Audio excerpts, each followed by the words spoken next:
Bonjour à toutes et tous. On va démarrer ce webinaire dans quelques instants, peut-être juste le temps à celles et ceux qui sont un petit peu en retard de nous rejoindre. Alors, il va être question aujourd'hui de mobilité, de ce que représente l'intelligence artificielle pour l'industrie automobile et en particulier aujourd'hui, bien sûr, Renault. On va évoquer les utilisations actuelles de l'IA chez le constructeur et puis aussi les défis technologiques à relever. On attend quelques instants, quelques secondes. Allez, la prime pour celles et ceux qui sont déjà avec nous. Merci de nous rejoindre. Nous avons une heure ensemble et nous avons filé sur la route de la stratégie de Renault en matière d'intelligence artificielle. Donc, les applications déjà opérationnelles et puis l'IA du futur. C'est vrai qu'en ce moment, la mobilité, toutes les questions de mobilité sont extrêmement d'actualité. L'industrie automobile se transforme très rapidement et en intégrant de plus en plus de services. Depuis l'annonce au tout début d'année du nouveau plan stratégique par le nouveau CEO de Renault Group, Luca De Meo, l'IA et les data prennent une importance majeure dans la vision du constructeur automobile qui se prépare à un vrai changement de business model. On ne le sait pas tout à fait et on va en apprendre beaucoup aujourd'hui. Ces sujets, nous allons les traiter avec Fabien Mangeant, qui est expert leader Artificial Intelligence chez Renault et qui va donc préciser avec nous le rôle de l'IA dans la nouvelle feuille de route du groupe. Alors, ce webinaire va prendre fin à 14h30. Il est co-organisé par Toulouse Is AI et Aerospace Valley dans les locaux du pôle aéronautique et spatial, ici à Toulouse. Nous sommes d'ailleurs dans les locaux du bâtiment B612. Bâtiment emblématique de l'innovation et de la recherche dans la ville rose. Quelques mots concernant Aerospace Valley, qui a pour mission, vous le savez, de favoriser la compétitivité de ses membres au travers de l'innovation, en s'appuyant très fortement sur la transformation numérique et bien sûr sur les données. Économie de la donnée et intelligence artificielle, c'est d'ailleurs le nom qui a été donné à cet écosystème d'excellence que dirige aujourd'hui François-Marie Le Saffre, qui va intervenir tout à l'heure. De son côté, Toulouse ISEAI rassemble l'écosystème toulousain de l'intelligence artificielle avec des actions de fédération et d'animation, d'information, des conférences. Il y a également une newsletter sur l'actualité de celles et ceux qui font l'IA et la data ici à Toulouse. Je vous encourage à vous y abonner, bien évidemment. Toulouse ISEAI que je représente dans ce webinaire, et nous entendrons également Euna Temayor, qui est responsable partenariat et innovation d'Atome. Et puis, nous entendrons également Nicolas Vielet, qui est directeur opérationnel d'Anity, qui partagera des informations sur les actions en cours et les initiatives nouvelles de l'Institut 3IA. Merci à tous les participants et les participantes d'être avec nous. Vous allez pouvoir poser vos questions sur l'espace questions de l'interface que vous avez face à vous. Posez vos questions et François-Marie Le Saffre s'en fera le relais. Ça sera autour de 14h15. Alors donc, cette interview aujourd'hui est consacrée à l'IA chez Renault. Bonjour Fabien Mangeant. Bonjour, merci pour l'invitation. Merci à vous de nous rejoindre. Quelques mots de présentation. Vous êtes expert leader en IA et vous façonnez cette fameuse feuille de route data chez Renault que vous avez rejoint il y a quelques années, 3 ans, après plus de 15 ans chez Airbus. Alors vous adressez l'ensemble des domaines d'application de l'intelligence artificielle au sein du groupe Renault, c'est-à-dire l'ingénierie, la supply chain, les ventes, la conduite aussi au cœur des véhicules, des aides à la conduite, à la conduite autonome. Comment? Eh bien, c'est ce que vous allez nous expliquer. Mais au préalable, je pense que c'est intéressant de faire un focus sur cette nouvelle stratégie, la stratégie globale de Renault, parce qu'il y a de grands changements dont on n'est pas tout à fait conscient. Renault, c'est une entreprise qui a 122 ans et qui, bon, comme toutes les autres entreprises, est dans un contexte écologique et de mobilité complètement bouleversé, dans un contexte de crise aussi, dans un contexte de concurrence internationale extrêmement vive. Donc Renault va peu à peu changer de modèle économique. Alors, vous allez passer d'une entreprise automobile utilisant la technologie à une entreprise technologique utilisant des véhicules. Ça, il va vraiment falloir que vous nous expliquiez ce que ça veut dire. Vous allez donc évoquer tous ces défis et on parlera également des sujets de recherche. Voilà, j'ai assez parlé, je vais vous donner la parole. Ce qu'il faut savoir, c'est que donc, le groupe Renault a un nouveau CEO qui s'appelle Luca De Meo, qui a annoncé un plan stratégique. et qui prend en compte un certain nombre de problématiques, notamment avec une place grandissante donnée aux data. Quelle est cette stratégie et quels sont les axes d'innovation?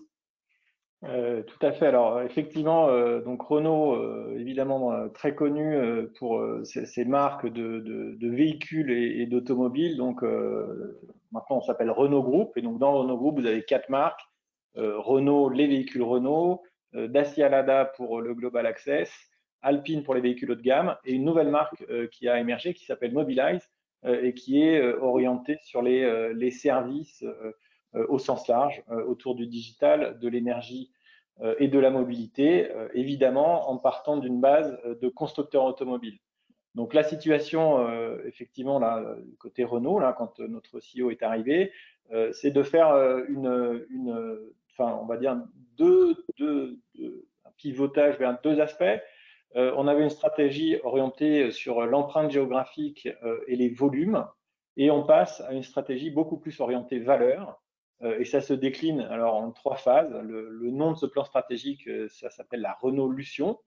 Et donc il y a 3 étapes. Une première étape qui est plutôt un recovery plan de la situation économique et opérationnelle. Donc là, on est dans les étapes un peu plus compliquées au niveau économique et social pour remettre l'entreprise sur une profitabilité suffisante et remettre sur de bons rails d'un point de vue économique. Dans la phase suivante, 2023-25, on va pouvoir, donc on appelle rénovation, on est dans la phase de mise en place de nouveaux véhicules. Donc vous avez entendu parler de la nouvelle Renault 5, de la Mégane électrique. Donc c'est vraiment le nouveau line-up véhicule qui va permettre du coup d'orienter un peu mieux les choix, de montrer une certaine modernité. Et la phase après 2025, elle est effectivement le pivotage vers un modèle beaucoup plus orienté sur de la tech, intégrant un certain nombre de technologies, en gardant évidemment une empreinte et une base provenant des véhicules. Le mouvement général, ensuite, là, c'est vraiment des projections de marché. On aura, tel qu'on le voit chez Renault, évidemment encore des besoins autour de la possession de véhicules pour certaines populations, personnes qui en ont besoin, on va dire, à temps plein. Mais on voit émerger d'autres besoins, à la fois sur le partage de véhicules, le partage de voyages. Et là, donc, c'est ce qu'on va orienter autour des services de mobilité. Voilà. Et donc ça, c'est le plan Renaulution, 3 étapes, récupération de la situation économique, nouveau line-up, et après un pivotage vers plus de services, donc le passage du produit vers le service. Est-ce que la construction automobile reste le cœur de métier de Renault? Alors, la construction automobile va rester un cœur de métier de Renault, au sens où nous allons aborder la mobilité à partir de l'objet automobile, mais par contre en imaginant que l'objet automobile va finalement servir un système plus large qui est celui de la mobilité, dans lequel il va y avoir évidemment les aspects infrastructures, les aspects réglementaires, les aspects interaction avec les villes et les territoires.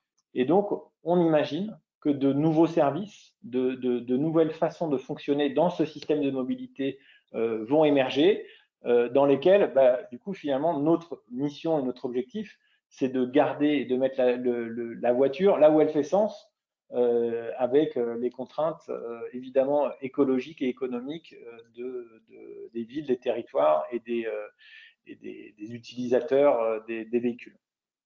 Ça, c'est un changement culturel, à la fois pour une société, bien évidemment, mais aussi pour une entreprise, que de décentrer un peu son cœur d'activité. Tout à fait. Donc, vraiment, là, comme je vous l'ai indiqué, il y a finalement 2 décentrages. Il y a un décentrage qui est effectivement de se dire qu'on ne va pas être que dans la possession d'un véhicule, mais on va passer beaucoup plus à de l'usage. Donc, on passe vraiment de l'économie de produit à l'économie de service. Et la deuxième chose, c'est de se vivre beaucoup plus dans un système plus intégré de mobilité. Voilà, la mobilité aujourd'hui pour tout le monde, ça n'est pas que la voiture, ça n'est pas que la route. Et aujourd'hui, la mobilité, évidemment, elle a un pan physique. Tous les vecteurs, véhicules qui rentrent le fait de réaliser une mission de mobilité, aller d'un point A à un point B dans des bonnes conditions de confort et de sécurité, mais elle a également un pendant digital pour finalement optimiser et fluidifier l'ensemble des parcours qu'on a à réaliser sous contrainte ou avec plaisir selon ce qu'on a envie de faire. Donc, dans ce cadre global de changement stratégique, vous avez plusieurs axes d'innovation justement dédiés à cette mobilité. Est-ce que vous pouvez préciser? Tout à fait. Donc, si on reste peut-être sur les aspects plus technologiques, on a du coup tout ce qui va concerner finalement la partie propulsive, hein, les moteurs, les batteries. Donc là, la bascule que vous voyez dans les journaux, tirée énormément par la régulation, mais qu'on accompagne, c'est finalement le passage à de l'hybride, à de l'électrique et à du quasiment full électrique. Donc ça, en fait, ça, pour un constructeur automobile, ça signifie que quelque part notre barrière à l'entrée technologique change. Donc on a plein d'arguments chez Renault sur la partie électrique, mais quand même, on fait du coup, on émerge comme il y a plein de nouveaux acteurs qui arrivent sur ces sujets. Donc sur la plateforme physique propulsive, il y a un énorme changement. Et ensuite, dans l'aspect de cette architecture technique, on voit émerger et on va constituer de plus en plus de couches logicielles depuis finalement le contrôle, le pilotage du véhicule lui-même et son interaction avec du coup le système de mobilité et le système énergétique, puisque finalement l'offre, ce ne sera pas simplement le véhicule, ce sera sans doute un véhicule avec une énergie intégrée bien positionnée qu'on récupère sur des bandes de recharge ou ailleurs. Voilà. Donc je ne cite pas, il y a aussi d'autres aspects énergétiques qui sont regardés, hydrogène, biogaz ou ce genre de choses qui changent un tout petit peu la donne. Voilà. Donc ça, c'est les principaux points. Donc voilà, le passage de nouvelles architectures plutôt sur l'aspect propulsif, la structuration vraiment d'une couche logicielle avec différents niveaux d'abstraction depuis les capteurs jusqu'à des interfaces vers à la fois le conducteur mais les systèmes externes. Et puis, eh bien, écoute, et donc après, du coup, cette interaction vers la mobilité. Dans la mobilité connectée, c'est. Et la mobilité connectée, tout à fait. Voilà. Donc, dans ces quatre axes majeurs d'innovation, elles ont en commun de se nourrir de données. Et donc, là, Renault est en train de vraiment faire ce virage aussi vers une entreprise avec un cœur de métier, data et IA. La transformation du groupe semble donc passer par à la fois les technologies que vous avez citées et les logiciels. Vous avez lancé une initiative qui s'appelle Software République, qui est finalement comme la construction d'un écosystème avec d'autres partenaires. Parce que bien évidemment, sur ces terrains-là, seul, on n'est pas tout à fait au point. Tout à fait. Alors, pour effectivement déjà réinsister sur ce que vous venez d'indiquer, là, j'ai indiqué évidemment toutes les couches logicielles et dans l'architecture, la façon de concevoir un véhicule, c'est une révolution et des compétences donc, qui ont été construites et acquises depuis un certain nombre d'années et qu'on va renforcer. Donc, à Toulouse, il y a les équipes de Renault Software Labs qui sont également à Nice. On a également à Paris constitué une équipe qui s'appelle Renault Digital, plutôt orientée off-board, donc data IA off-board. Mais comme vous l'indiquiez, du coup, là, il y a plusieurs stratégies qui existent dans le secteur automobile. Finalement, c'est d'onboarder l'ensemble de la compétence et de se dire, je vais avoir une énorme équipe software qui va du coup adresser l'ensemble des enjeux que j'ai indiqués, donc les enjeux dans la voiture, mais les enjeux au-delà de la voiture, que ce soit pour la mobilité et l'énergie. Donc ça, c'est la stratégie type nos collègues de Volkswagen qui constituent une division avec 12 000 ingénieurs software. Nous, on essaye plutôt de se dire qu'on va nouer des partenariats stratégiques. Donc Software République est un de ces exemples. C'est le premier qui a été communiqué et sur lequel on travaille. Pour s'associer avec vraiment des major tech players dans tout ce qui va servir cette ambition autour de la mobilité connectée, autour de l'énergie connectée, autour de notamment évidemment le digital, la data et l'IA. Donc dans Software République, il y a des acteurs du software, hein, Atos, Orange, Dassault Systèmes, et puis des acteurs également du hardware. On a ST Microélectronique, puisque dans la couche qui fait l'interaction software-hardware, on a également besoin d'avoir ces couches de manière claire. Et d'autres systémiers, donc je cite le dernier acteur, hein, Thales, qui du coup nous permet également de travailler à la fois les aspects cybersécurité, les aspects centre de commande opérationnel et également certains assets sur la partie mobilité. Voilà. Donc c'est une initiative qu'on a, qui est vraiment tirée par Luca De Meo et son approche très horizontale et très partenariale, en se disant qu'on ira plus vite et on constituera des offres plus pertinentes et qui pourront passer à l'échelle. Hein, donc c'est une association qui est là pour regrouper l'empreinte industrielle, économique et la capacité de livraison des grandes entreprises, mais qui est évidemment ouverte aux autres acteurs, hein, que ce soit des startups ou selon besoin, selon projet, à d'autres acteurs. Donc là, l'objectif, c'est de peser sur le terrain européen avec quel type de produits ou de services? Alors, l'offre, telle qu'aujourd'hui, la promesse qu'on a, hein, ce serait d'arriver devant un certain nombre de villes et de leur dire, écoutez, vos problématiques de mobilité, que ce soit dans la phase de planification, d'orchestration ou d'interaction avec tous les acteurs qui sont autour d'un système de mobilité et d'énergie, voilà, on sait les résoudre collectivement, donc que ce soit sur le pendant digital avec les acteurs que j'ai cités, en mêlant du coup des données, par exemple telco, transport public, voitures connectées, infrastructures connectées, pour avoir une vision holistique de la problématique. Et puis, du coup, avoir des offres plus concrètes, hein, qui pourraient être dans finalement la gestion des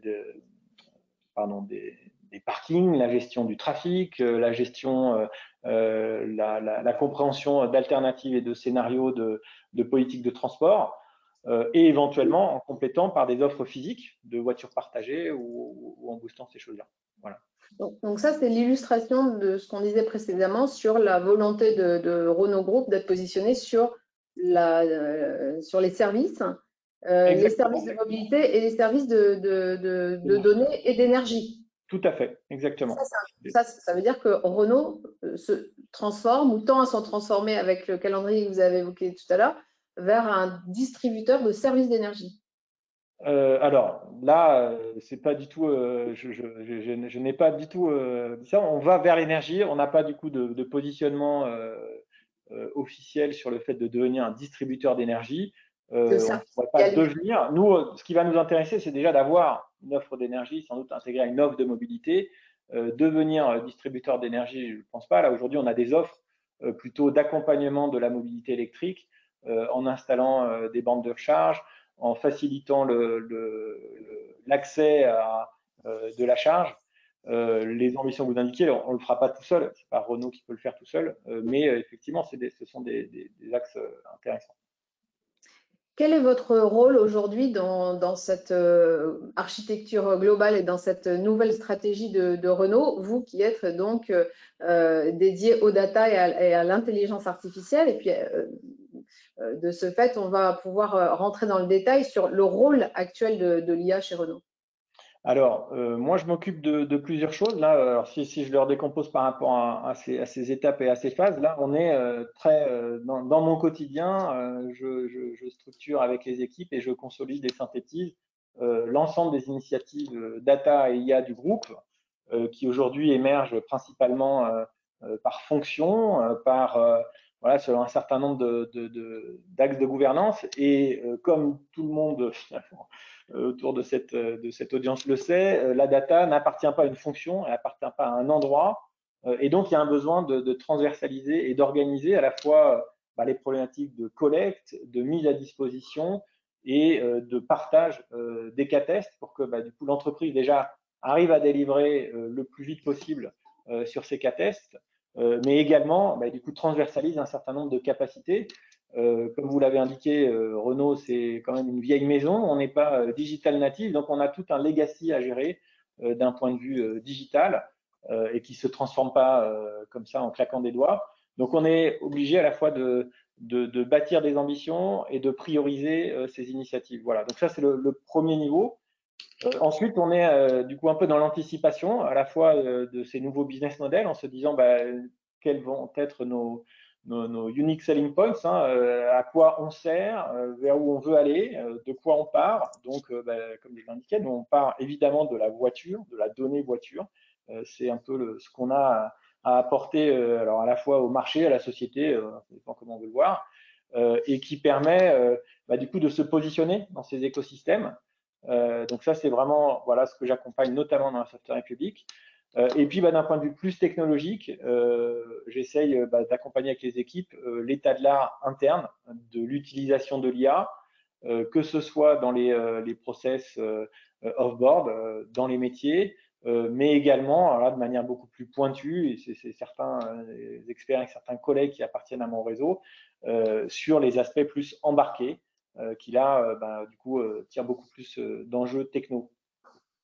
Vous travaillez maintenant avec une célébrité de l'IA, puisque Luc Julia a rejoint le groupe récemment. De quelle manière s'organise? Alors, lui, il est directeur scientifique, hein, c'est ça? Tout à fait. Du groupe. Comment vous travaillez ensemble? Alors, très bien, forcément. Mais du coup, non, ce qui est très intéressant, c'est que du coup, Luc arrive avec une expérience vraiment très riche, à la fois au niveau recherche, au niveau start-up et au niveau grand groupe. Donc, il a vraiment déjà cette triple culture qui est celle qui façonne un peu quand même cette discipline de la data, et de l'IA et du digital. Et il a en plus une double culture. Il parle français et il a une culture anglo-saxonne. Donc, il a une façon d'aborder les problématiques qui est quand même voilà, très concrète et très pragmatique. Donc, moi, je travaille avec lui dans le programme Software République, là, où on tire les sujets mobilité digitale et sur la consolidation. Et il donne un avis sur la roadmap qu'on consolide en interne.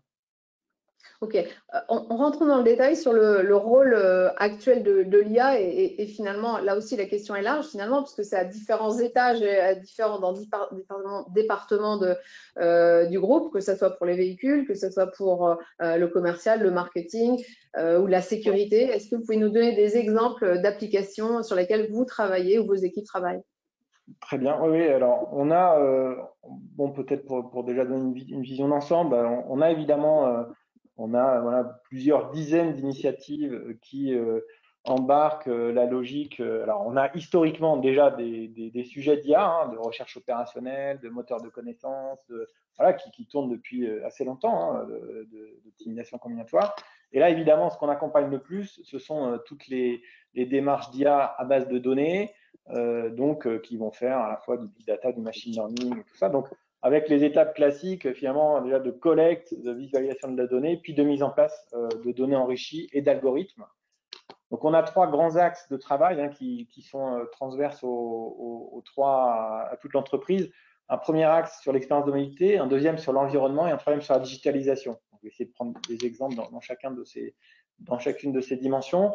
Le premier sur la partie expérience de mobilité, finalement, on a déjà tout ce qu'on met en place autour de la voiture. Voilà, un des services qu'on essaye qu'on développe, c'est la maintenance connectée avec un certain nombre d'étapes qui complexifient à la fois la mise en œuvre et l'offre pour être capable du coup d'envoyer des messages, que ce soit aux concessionnaires ou aux conducteurs, sur du coup une alerte. Alors, ce n'est pas une alerte sécuritaire, une alerte pour effectuer une opération de maintenance.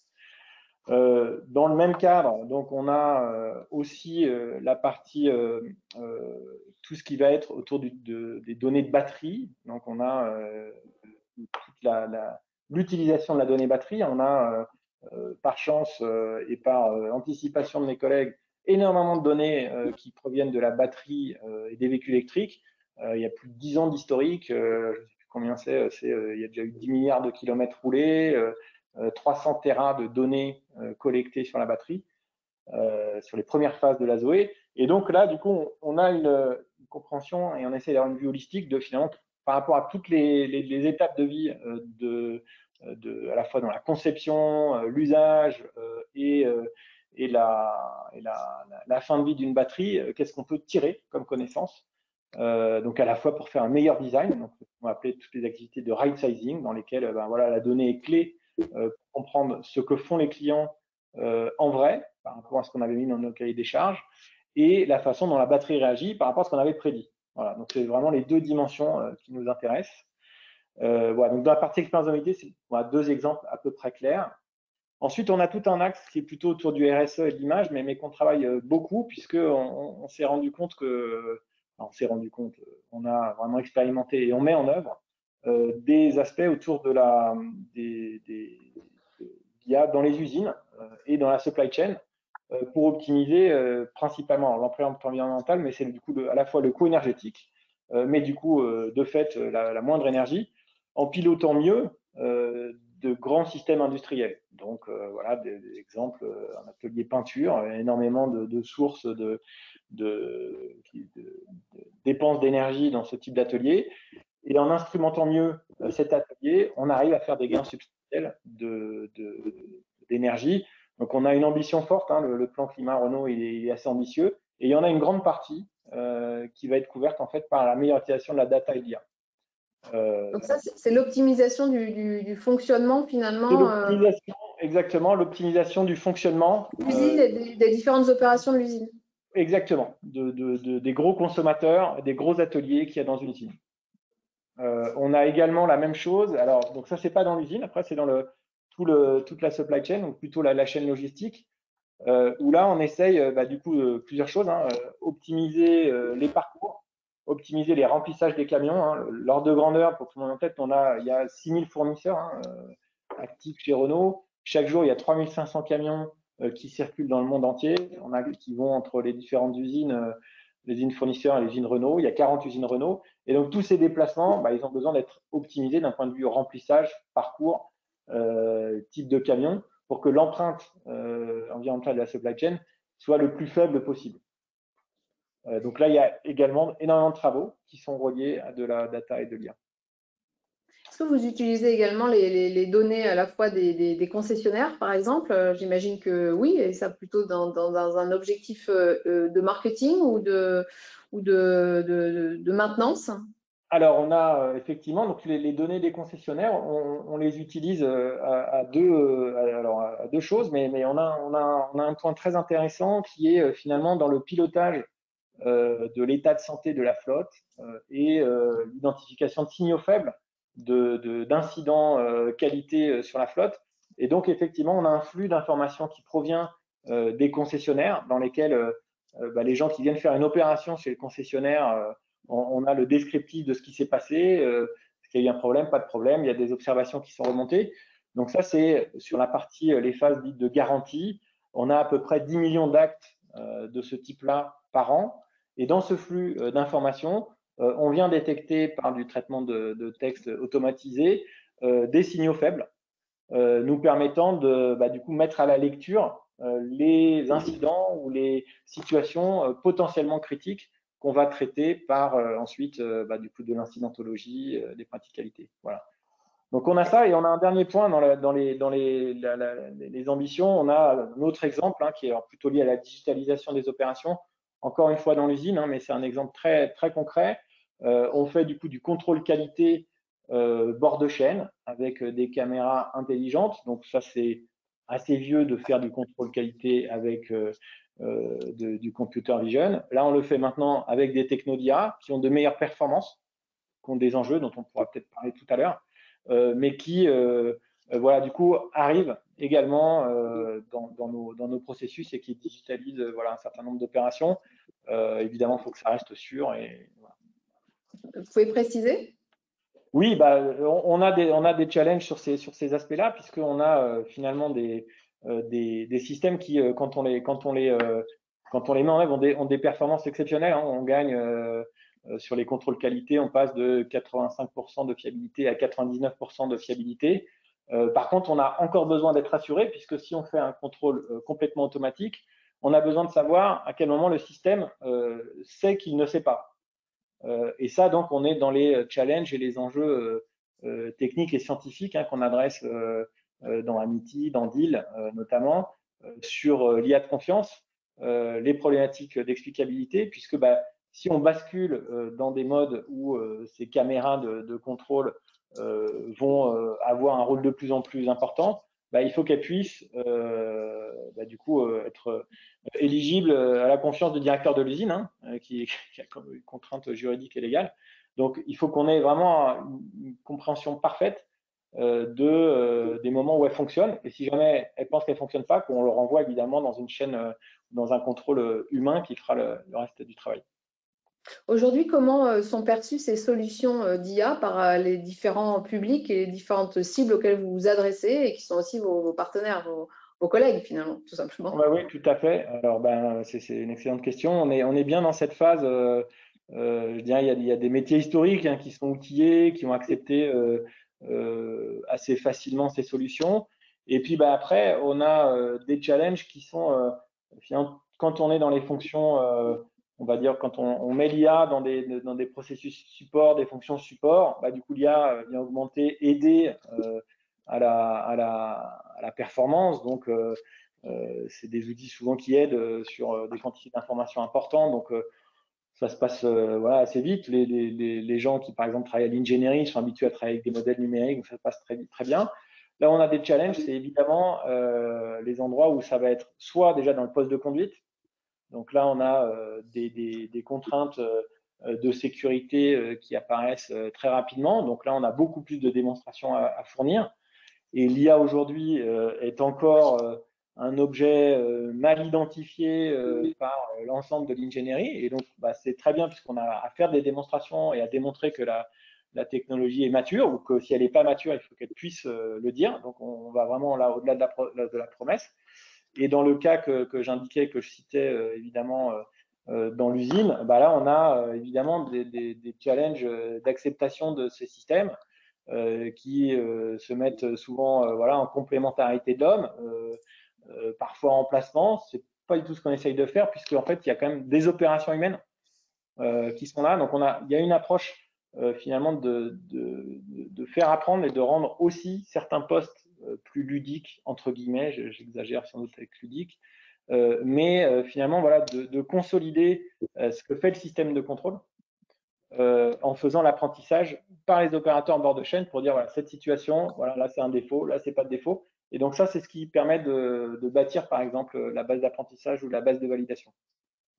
Donc, ça veut dire qu'on est dans une période où à la fois, quand on est responsable de l'IA pour un groupe industriel comme le vôtre, on a besoin de rendre acceptable une technologie IA, donc, dont par ailleurs on cherche à renforcer l'acceptabilité avec la recherche.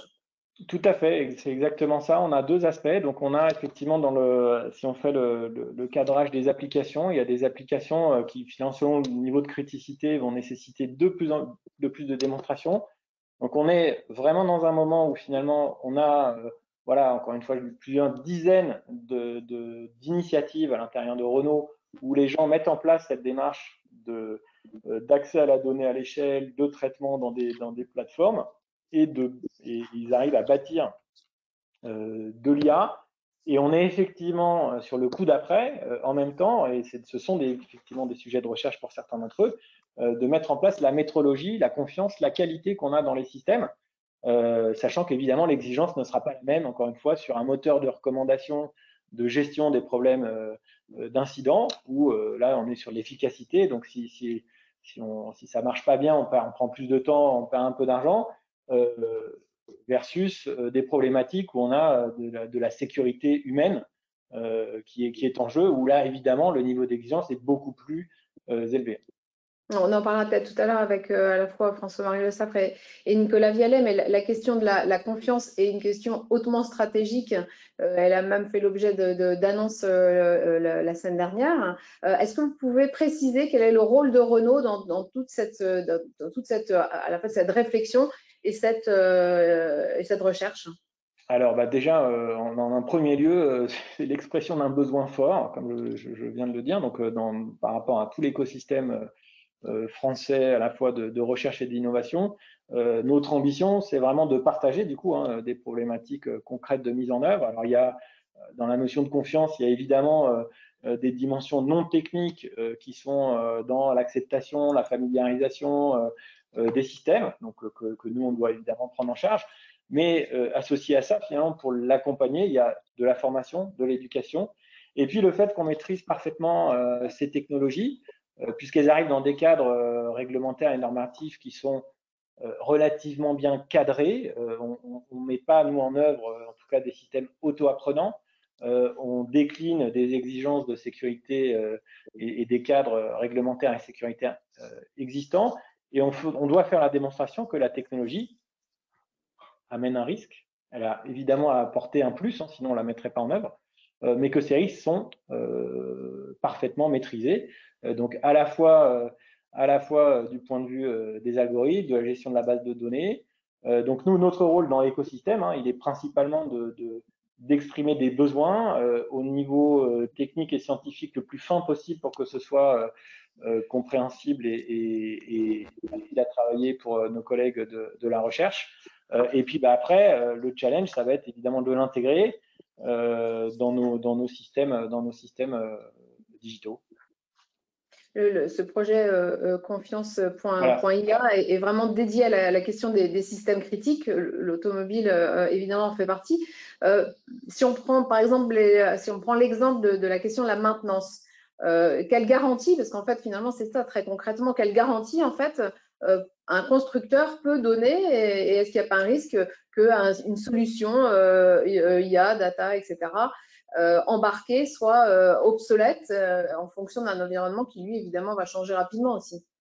Oui, tout à fait. Alors là, c'est ça le challenge, comme indiqué. Donc sur la partie confiance et donc les programmes qui sont en jeu, il y a, je dirais, des nouveaux objets à traiter au sens ingénierie, de nouveaux artefacts d'ingénierie à traiter.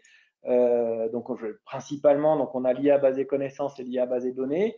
Dans les deux aspects, finalement, ce qui est indispensable pour nous, c'est de comprendre qu'on a un nouvel objet. Alors je vais prendre la base de données qui, au moment où on fait l'apprentissage, si on prend l'exemple de la maintenance, il y a effectivement un certain nombre de défauts, de mécanismes de dégradation qui sont connus, qu'on met en place dans la voiture. Et puis, il y en a peut-être des nouveaux qui pourraient apparaître, qui sont liés à des vieillissements plus rapides de véhicules ou des usages qu'on n'avait pas prévus ou des changements d'environnement routier ou fonctionnement qui n'existaient pas au moment où on a conçu le véhicule. Et donc les algorithmes d'IA basés sur des données, au moment où ils fonctionnent, et c'est ça un peu vraiment le changement de paradigme qu'on a à traiter, c'est qu'on pourrait avoir très bien fait notre travail, on va dire classiquement, j'ai développé un algorithme, je l'ai mis dans un logiciel qui va être embarqué, je vais faire toutes les validations, vérifications qu'on faisait classiquement, et malgré tout, avec ça, comme l'algorithme est basé sur un snapshot de la réalité au moment où on l'a fait, il se peut que cette réalité bouge plus tard et que finalement, l'algorithme et la base de données se retrouvent obsolètes. Donc, on va avoir besoin de faire un monitoring de la représentativité de cette base de données par rapport à une situation qui évolue pour faire des mises à jour. Alors, après, on a plein de mécanismes de mise à jour. Voilà. Mais donc, on l'a là sur la maintenance connectée. Il y a un autre exemple qui est assez parlant également, c'est l'exemple de la détection d'environnement, la détection piéton, la détection de route, détection de panneaux. Tout simplement, finalement, on a des nouveaux panneaux qui arrivent dans la législation, qui n'étaient pas prévus au moment ou qui n'existaient pas au moment où le véhicule a été certifié, et que donc l'IA a très peu de chances de reconnaître puisqu'il ne les a pas appris. Donc à ce moment-là, il faut que l'algorithme. Vision, c'est ça? Voilà, donc sur l'IA basée vision, exactement, on peut faire de la détection de panneaux et y avoir de nouveaux panneaux qui arrivent ou des panneaux qui n'étaient pas dans la base d'apprentissage et qui vont être du coup importants au moment où cette information après circule dans le véhicule. On peut avoir la détection piéton, un exemple assez marquant pour tout le monde. Le piéton est vachement plus masqué aujourd'hui qu'il y a 1 an et demi. Donc, je sais qu'il y a plein de collègues et de fournisseurs et de tier 1 qui avaient déjà vécu, qui avaient déjà des IA pertinentes, du coup moins pour le côté on-board, parce qu'ils vendent leur système en Asie et les gens ils portent plus facilement des masques en Asie. Mais voilà, donc ça c'est un exemple assez simple.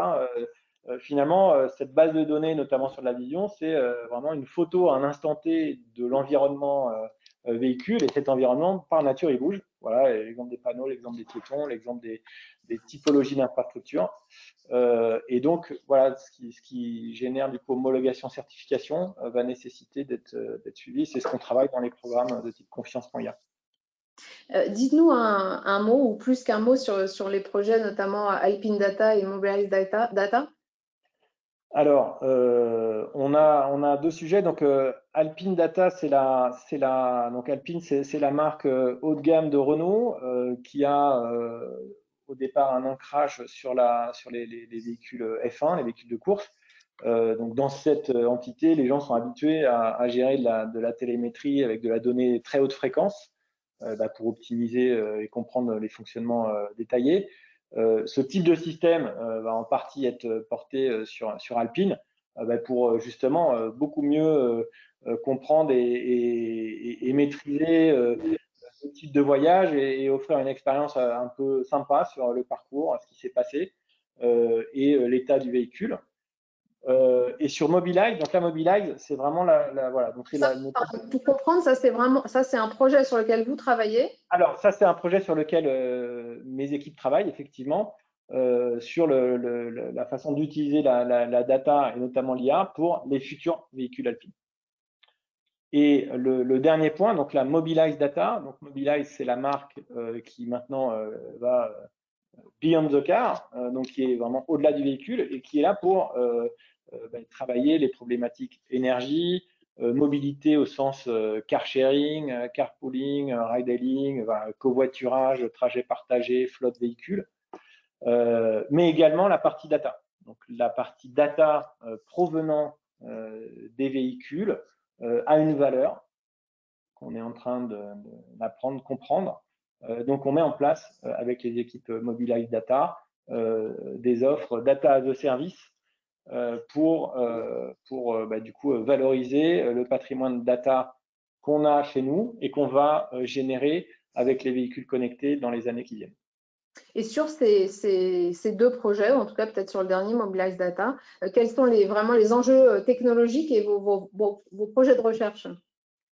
Alors, les enjeux technologiques, c'est ce que, alors peut-être en revenant à ce que je disais au départ, finalement, c'est d'accompagner aujourd'hui la mise à disposition de ces données, donc les données véhicules connectés. On a l'image effectivement des véhicules connectés, mais on est dans l'automobile toujours dans un compromis entre finalement le nombre de pièces, la bande passante, la taille du tuyau de sortie du véhicule et la valeur que ça va avoir en dehors. On ne met pas autant de capteurs dans une voiture que dans un avion. Donc, on ne peut pas sortir toutes les données. Donc, on a à la fois différentes générations de véhicules qui emportent des typologies de données, des tuyaux qui sont de tailles diverses et variées, et des services qu'on a en voiture. Donc, on a voilà, un premier enjeu qui est d'arriver à avoir une vue end-to-end de cette mise à disposition de la donnée véhicule par rapport à toutes les générations sur les véhicules d'aujourd'hui et de demain. Donc ça, c'est le premier point. Et ensuite, du coup, on est en pleine, après, construction et on bâtit les roadmaps du point de vue de la valeur que ces données pourraient avoir. Et d'un point de vue technologique, du coup, selon l'usage, on va aller tirer évidemment les enjeux dont je viens de parler sur la partie à la fois confiance, mais également éventuellement frugalité pour qu'on ne soit pas en train de tirer. Personne ne serait forcément intéressé par de la donnée de type oscilloscope provenant d'une voiture. Donc voilà, il y a aussi une notion un peu de frugalité et d'empreinte environnementale de la donnée qu'on ressort des véhicules. Alors, on a pas mal de questions, Fabien Mangeant, François-Marie Le Saffre. Est-ce que François-Marie, tu peux t'en faire le relais? Oui, alors on ne pourra peut-être pas mettre toutes les questions. Une qui revient, c'est sur la place des startups. Comment est-ce que vous envisagez ça, en particulier sur le programme de la Software République en fait? Alors, sur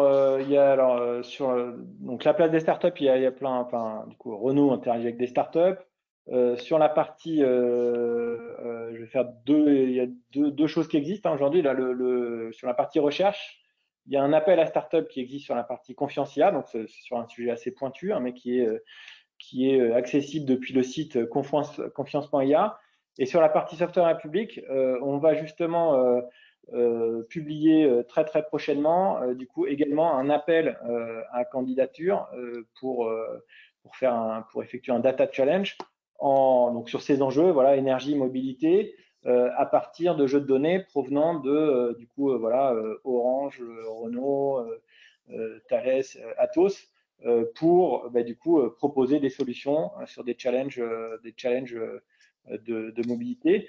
Ensuite, voilà, selon dispo, intérêt, il y a plein d'acteurs dans la software publique qui seront heureux de prendre contact avec des startups. Pour moi, qui suis dedans. François-Marie, c'était bon. D'autres questions?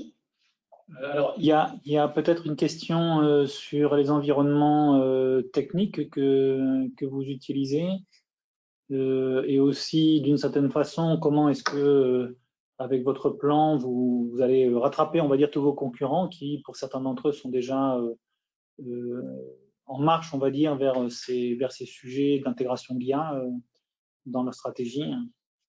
Alors, je pense que dans les concurrents de type, on a un concurrent américain avec un T au début de la marque et je pense effectivement devant, donc Tesla sur la stack techno et l'intégration et l'intégration continue à la fois de logiciels. Donc là, on est en termes à la fois d'architecture globale véhicule et d'ambition, on est en mode rattrapage, hein, ça c'est évident. Donc, encore une fois, voilà, comment on va faire, il y a plusieurs axes qui sont communiqués. Il y a, pour y arriver, très clairement, il y a des architectures électriques et électroniques nouvelles à mettre en œuvre. Il y a une stack logicielle beaucoup plus horizontale et standardisée à mettre en place. Et après, il y a tous les parties traitement off-board. Donc, sur les partenariats existants qu'on a aujourd'hui pour avancer plus vite, on a un partenariat alors sur la partie cloud avec GCP, donc en termes d'enabler, et dans certains services on-board avec Google Gas. Donc c'est pas forcément, je peux pas non plus tout dire, mais c'est pas forcément toute la solution. Mais aujourd'hui c'est ce qu'on a pour du coup rester dans le marché, sachant qu'évidemment après l'acte d'achat d'un véhicule ne se fait pas que là-dessus. Donc il y a une proximité avec des concessionnaires, il y a des historiques, il y a un fonctionnement avec la marque. Mais voilà, d'un point de vue technologique, on a ça. Après, on est en train de consolider la stratégie. Donc, de la même manière que les axes qui ont été proposés, indiqués sur toute la partie véhicule électrique, sur la partie data IA, on est aussi en train de travailler sur ces sujets. Ce sont des sujets plus récents, donc on a besoin d'encore un petit peu de temps pour consolider tout ce qui va se passer. Merci beaucoup Fabien Mangeant, expert leader Artificial Intelligence chez Groupe Renault. Merci pour toutes ces précisions. Bien sûr, on pourrait continuer, on aurait presque envie évidemment de continuer. On va, cela dit, donner la parole à Eunate Mayor, à François-Marie Le Saffre et à Nicolas Vialet. Merci vraiment beaucoup d'avoir été avec nous. Peut-être vous allez rester avec nous encore pour la fin de ce webinaire. Tout à fait. Merci beaucoup pour vos questions et pour l'interview. Si vous voulez conclure, c'est à vous. Écoutez, non, mais encore une fois, merci. Peut-être là, sur la partie toulousaine que je connais bien, pour y avoir du coup traîné mes guêtres depuis quelques années avec plusieurs casquettes. Voilà, très enthousiaste de voir les évolutions et tout ce qui s'est construit autour de Anity, Aerospace Valley et les labos qui sont là-bas. Et puis, du coup, les interactions avec mes anciens collègues d'Airbus aussi. Donc, voilà, beaucoup de projets à venir en Occitanie. Absolument. Alors, je vous présente Eunate Mayor, qui est responsable des partenariats et d'innovation chez Atome et qui est aussi à l'origine de Toulouse is AI, donc ce collectif qui co-organise ce webinaire. Eunate, quelques informations ainsi que quelques initiatives? Oui, bien sûr. Donc, toujours en Occitanie et toujours en collaboration avec Aerospace Valley. Nous continuons notre série d'événements communs. Cette fois-ci, ça sera à la rentrée. en physique, on laisse faire bien, et à la cité. Donc, ça sera l'opportunité pour ceux et celles qui ne connaissent pas encore ces bâtiments de la région totem pour l'innovation de les connaître, de les visiter. Et on aura en plus l'intervention d'un représentant de l'AIA au niveau étatique. Donc, ça sera quelque chose vraiment de haut niveau. Et en plus de ça, donc avec Fabien l'a mentionné dans son intervention, la méconnaissance de l'IA, c'est parfois un obstacle à la diffusion. C'est pourquoi nous avons déjà commencé à réfléchir avec François-Marie à un événement d'acculturation destiné plutôt aux cadres et aux dirigeants d'entreprise. Une masterclass pour vous donner donc du coup les clés de son adoption avec des cas d'usage, comment l'inclure dans votre stratégie, dans la culture d'entreprise, sans oublier les enjeux éthiques et les compétences nécessaires pour le faire, et avec des exemples vraiment très concrets de comment faire et comment pouvoir l'appliquer de façon très concrète à votre entreprise. Donc ça, c'est les news de côté Atom et Toulouse ICI. Merci Eunate Mayor, donc Atom et Toulouse ICI. François-Marie Le Saffre, Aerospace Valley. Oui, alors un coup d'éclairage, on va dire, sur l'IA d'un point de vue industriel. On en a longuement parlé avec Fabien, hein, en continuité des travaux qui ont déjà été lancés et dont Nicolas parlera dans quelques instants. On a eu donc la présentation officielle la semaine dernière en fait du projet confiance.ai.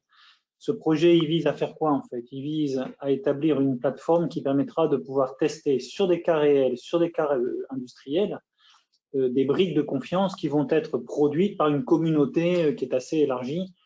C'est un projet national, mais il a une dimension toulousaine extrêmement forte, hein, dans la continuité évidemment des travaux qui sont menés sur Amity. Ils seront hébergés à l'IRT Saint-Exupéry pour partie, hein, puisque le projet il est toulousano, je ne sais pas comment on dit, parisien. Et donc ce lancement a été fait en présence de 2 ministres, hein, pour aussi montrer l'importance que ça représente.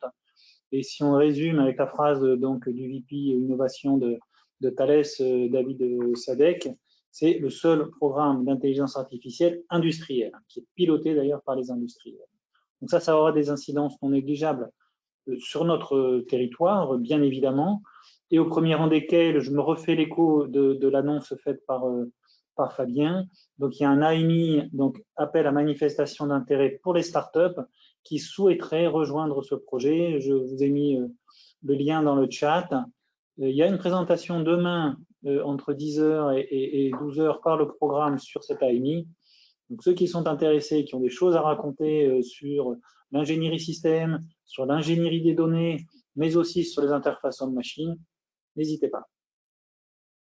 Et Future Intelligence aussi, peut-être tous les… Oui, en un mot, effectivement, ça s'est passé donc en tout début juin, un gros événement toulousain, mais aussi en partenariat avec le Hub IA parisien, donc là aussi en fait un événement croisé qui a rassemblé 13 tables rondes, événements de très haut niveau, sur lesquels très certainement on vise à le poursuivre. Hein. Il était co-organisé notamment avec Amity, hein, donc Nicolas auprès de moi.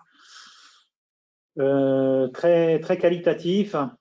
On aurait bien aimé que ce soit en présentiel parce que bon, le digital était quand même pas très favorable à ça, mais pour les prochaines fois, on espère que le Covid sera derrière nous et on sera évidemment ravis de le préparer avec vous.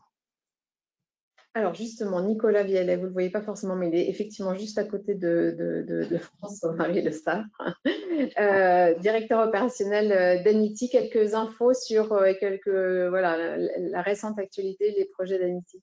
Oui, alors bonjour à toutes et à tous. Donc, je profite de ce webinaire pour vous donner quelques nouvelles d'Amity. Alors, Amity, on approche petit à petit de la fin de la période de construction.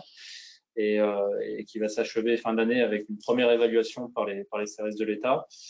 Donc à cette occasion, on a fait un petit bilan avec l'ensemble de nos partenaires et je pense que c'est une bonne occasion aujourd'hui de partager ce premier bilan sur les différents champs d'action d'Amity. Donc sur le volet recherche tout d'abord, donc on a l'ensemble de nos équipes qui sont en place, donc ça représente plus de 150 chercheurs, la moitié de permanents, la moitié de non permanents, plus une trentaine d'ingénieurs issus de nos partenaires, dont Renault, dont les équipes de Fabien qui participent avec nous. Une production scientifique qui a bien démarré, plus de 300 publications, dont à peu près une trentaine de publications dans des conférences dites majeures, telles que NeurIPS, donc les spécialistes apprécieront. Des activités de recherche qu'on a beaucoup travaillé en termes de structuration, donc on est passé d'un travail de chair en un travail de thème pour favoriser l'interdisciplinarité, et beaucoup de projets qui se sont montés ou qui sont en train de se monter, des collaborations, notamment avec le programme Confiance, dont a parlé François-Marie et dont a parlé Fabien tout à l'heure également, parce qu'on a participé à une AMI Confiance, et on est en train de travailler avec l'IRT Systemix qui opère ce projet à une structuration plus forte de notre partenariat, mais beaucoup également de projets de collaboration internationaux avec des universités, avec le CNRS, avec beaucoup de monde. Donc, un bilan recherche intéressant en termes d'activité, en termes de résultats également. On a quelques résultats intéressants et nouveaux. On a parlé d'explicabilité tout à l'heure, donc des résultats assez intéressants en termes sur l'explicabilité, les méthodes logiques pour expliquer les comportements de réseaux de neurones. Des travaux également sur la vision avec des résultats intéressants sur des nouvelles architectures de réseaux de neurones pour rendre des systèmes de reconnaissance visuelle un petit peu plus robustes et moins gourmands en données d'apprentissage. Et puis également des résultats intéressants sur les fondements mathématiques qui gouvernent tous les algorithmes d'apprentissage, notamment descente de gradient, etc., qui sont encore largement finalement méconnus d'un point de vue fondamental, même s'ils sont très largement utilisés. Donc une recherche très active, un bilan formation aussi qui est bien meilleur que ce qu'on espérait, donc ça c'est très bien. On a atteint les objectifs de fin de parcours dès le milieu de parcours, donc on est très content en termes de nombre d'étudiants formés. Donc là, moi je remercie l'ensemble des académiques, des universités, écoles d'ingénieurs qui sont mobilisés pour développer l'offre de formation en IA. Donc plus de 9 parcours nouveaux au niveau Bac+5 qui ont été ouverts en septembre cette année, et encore des nouveaux parcours qui vont ouvrir l'année prochaine. Donc avec un doublement du nombre d'étudiants qui se lancent dans ces formations qu'on appelle cœur et intégration IA. Donc c'est important parce que c'est ces ressources-là qui seront demain sur le marché du travail au service du développement économique de vos entreprises. Donc on est ravis de ce premier résultat. Également de nombreuses actions sur la formation continue, un catalogue de formation continue qui est accessible sur notre site web Amity. Donc n'hésitez pas à y jeter un coup d'œil et à nous contacter. Et on a mis également un processus de cahier des charges. Donc vous pouvez aussi nous contacter directement si vous avez des besoins qui ne sont pas adressés dans le catalogue. On pourrait travailler avec vous et vous proposer. Donc beaucoup de choses, finalement un bilan intéressant, mais également beaucoup de choses encore à faire, notamment auprès du grand public, puisque cette période de Covid nous a un petit peu pénalisé dans nos actions grand public. Donc on va beaucoup mettre l'accent là-dessus maintenant qu'on sort peut-être pour un bon moment des restrictions, qu'on l'espère. Et beaucoup d'actions également pour favoriser la mixité de genre dans les métiers de l'IA, puisque c'est un enjeu important pour nous et pour vous également. Donc on va beaucoup mettre l'accent là-dessus également ces prochains mois. Et on va travailler à la pérennisation d'Anity et à son extension, son développement, avec beaucoup de réflexions autour finalement des secteurs applicatifs qu'on adresse aujourd'hui. On va beaucoup y travailler là dans les prochains mois pour pouvoir être en mesure de proposer un projet qualitatif aux autorités, en espérant qu'ils nous donnent le go pour le renouvellement d'Anity pour une nouvelle période de 4 ans. Donc voilà, une actualité assez riche et beaucoup de choses à venir dans les mois qui viennent.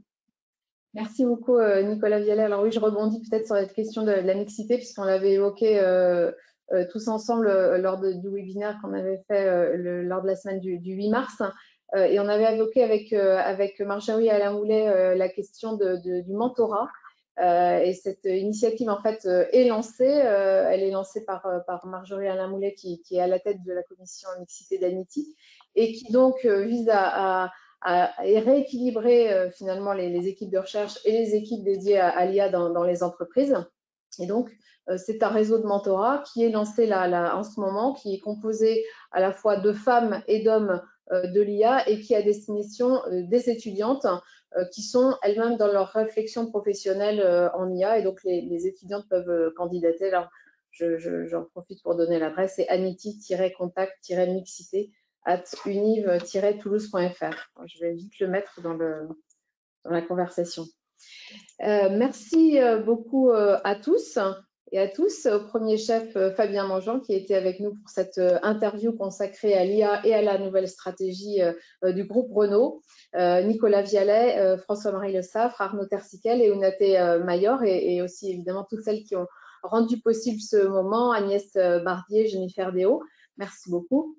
Vous pourrez retrouver ce webinaire sur la chaîne YouTube de Aerospace Valley et aussi l'article sur la newsroom du site de Toulouse Is AI d'ici quelques jours. On remettra aussi cette adresse mail. Est-ce que j'ai le temps de l'écrire ou est-ce que peut-être, Jennifer, tu peux l'écrire? anity-contact-mixité @univ-toulouse.fr. J'aurais dû y penser avant. Merci beaucoup à tous et à toutes.